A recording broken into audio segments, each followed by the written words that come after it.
Hello friends, welcome back to my channel Geeta's world. আজকে আমি গাজরের পুলি পিঠা বানিয়ে দেখাবো। খুবই অল্প সময়ের মধ্যে বানিয়ে নিতে পারবেন আর খেতে কিন্তু দারুণ লাগবে। তাহলে চলুন ভিডিওটি শুরু করি। এখানে প্রথমেই আমি 1 চামচ ঘি দিয়ে দিলাম কড়াইতে। ঘিটা গরম হয়ে যাওয়ার পর 500 ml দুধ দিয়ে দিলাম। দুধটা দেওয়ার পরে একটু ভালোভাবে 2 মিনিটের মতন জাল দিয়ে নিয়েছি। এখন এখানে আমি 3 চামচ আমুল দুধ দিয়ে দিলাম। দুধটা দিয়ে ভালোভাবে মিশিয়ে নেব। এখন আমি পুরটা বানিয়ে নিচ্ছি। এরপরে 150 গ্রাম পনির নিয়ে নিয়েছি, সেটাই গ্রেট করে দিয়ে দিচ্ছি। আপনারা এখানে পনিরের পরিবর্তে ছানাও ব্যবহার করতে পারেন। আমি এখানে পনিরটা ভালোভাবে গ্রেট করে দিয়ে দিলাম। তারপরে সব কিছু একত্রে মিশিয়ে নিচ্ছি। ভালোভাবে মিশিয়ে নিতে হবে। আর এই সময় গ্যাসের ফ্লেমটা লোতে রাখতে হবে আর একটানা নাড়তে হবে। যখন গাঢ় হয়ে আসছে তখন এখানে আমি 3 চামচ চিনি দিয়েছি। চিনি দিয়েও ভালোভাবে মিশিয়ে নিচ্ছি।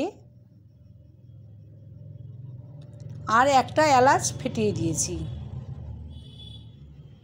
এবার একভাবে ভালোভাবে নাড়ছি। যখন শুকিয়ে এসেছে তখন এখানটায় আমি কিছু আমন্ড বাদাম কুচো সেটা দিয়ে দিলাম। এতে করে খেতে ভালো লাগবে। এইভাবে পুরটা বানিয়ে নেবেন। এখন নামিয়ে নিচ্ছি। একটা প্লেটের মধ্যে নিয়ে নিলাম। এবার ঠান্ডা করে নেব। এদিকে 2টো মাঝারি সাইজের গাজর আলু ভাজার মতন কেটে নিয়েছিলাম, সেটা ভালোভাবে ধুয়ে রেখেছি। এখন সেটাই মিক্সিতে দিয়ে দিলাম। তারপরে আমি এখানে 2 চামচ জল দিলাম। এবার একটা স্মুথ পেস্ট বানিয়ে নেব। বানানো হয়ে গেছে। এখন আমি একটি বাটির মধ্যে নিয়ে নিলাম। এরপরে কড়াই গরম করে তার মধ্যে আবার 1 চামচ ঘি দিয়ে দিয়েছি। তারপরে গাজরটা দিয়ে দিলাম। দিয়ে ভালোভাবে একটানা নাড়তে হবে। গাজরটা একটু ভেজে নেব। এতে করে গাজরের যে কাঁচা গন্ধ থাকে সেটা আর থাকবে না। একটু ভালোভাবে শুকিয়ে নিতে হবে। দেখুন ভালোভাবে নাড়াচাড়া দিয়ে নিয়েছি। এরপরে আমি এখানে 1 বাটি জল দিয়ে দিলাম। জলটা দিয়ে ভালোভাবে গাজরটাকে মিশিয়ে নিচ্ছি। এখন ভালোভাবে মিশিয়ে নেওয়ার পরে যে বাটি মেপে জল দিয়েছিলাম সেই বাটি মেপেই আমি চালের গুঁড়ো দিলাম। একসাথে পুরো চালের গুঁড়োটা দেব না, 2 বারে দেব।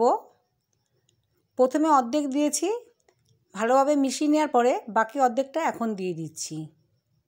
ঠিকঠাকভাবে মিশিয়ে নিতে হবে যাতে কোনো দানাভাব না থাকে, সেদিকে খেয়াল রাখতে হবে।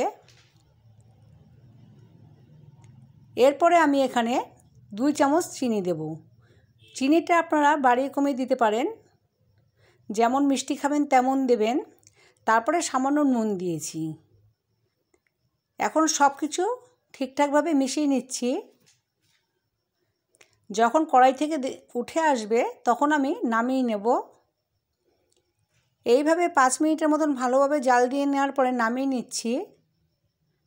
এখন গরম থাকতে থাকতেই ভালোভাবে মাখিয়ে নিতে হবে। এর জন্য এখানে আমি 1 চামচ ঘি দিলাম।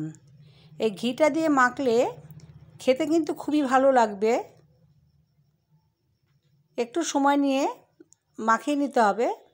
দেখুন মাখানো হয়ে গেছে। এখন আমি লেচির মতন করে নিচ্ছি। গোল গোল করে নিয়ে তারপরে একটু চ্যাপ্টা করে নিলাম।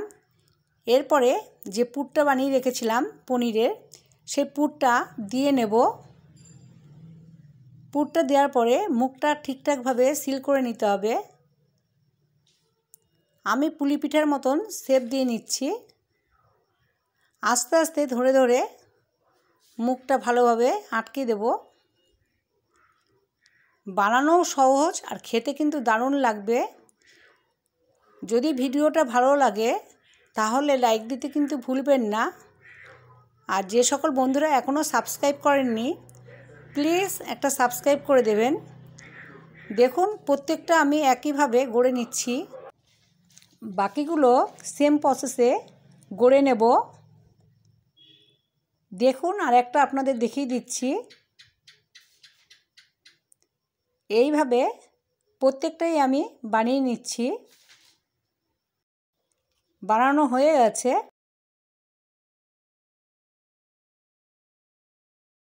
বন্ধুরা, আমার রিচ অনেক কমে গেছে।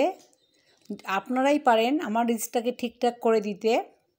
তাই আপনাদের কাছে অনুরোধ করছি, আপনারা সবাই লাইক দিয়ে দেবেন। আর যারা নতুন দেখছেন বন্ধুরা, সাবস্ক্রাইব করতে কিন্তু ভুলবেন না। দেখুন প্রত্যেকটা আমি বানিয়ে নিয়েছি। একটা ছিদ্রযুক্ত থালার মধ্যে আমি পুলিগুলো সাজিয়ে দেব। সাজানো হয়ে গেছে। এখন আমি কড়াই গরম করে রেখেছি 3 মিনিট আগে, তার মধ্যেই থালাটা বসিয়ে দিলাম আর ঢাকা দিয়ে দিলাম। 10 মিনিট পরে আপনাদের দেখিয়ে দিচ্ছি। দেখুন প্রত্যেকটা হয়ে গেছে। এখন আমি একটা প্লেটের মধ্যে নিয়ে নিচ্ছি।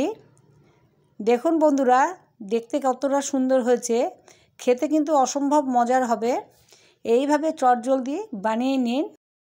কমেন্ট করে জানাবেন রেসিপিটা আপনাদের কেমন লেগেছে।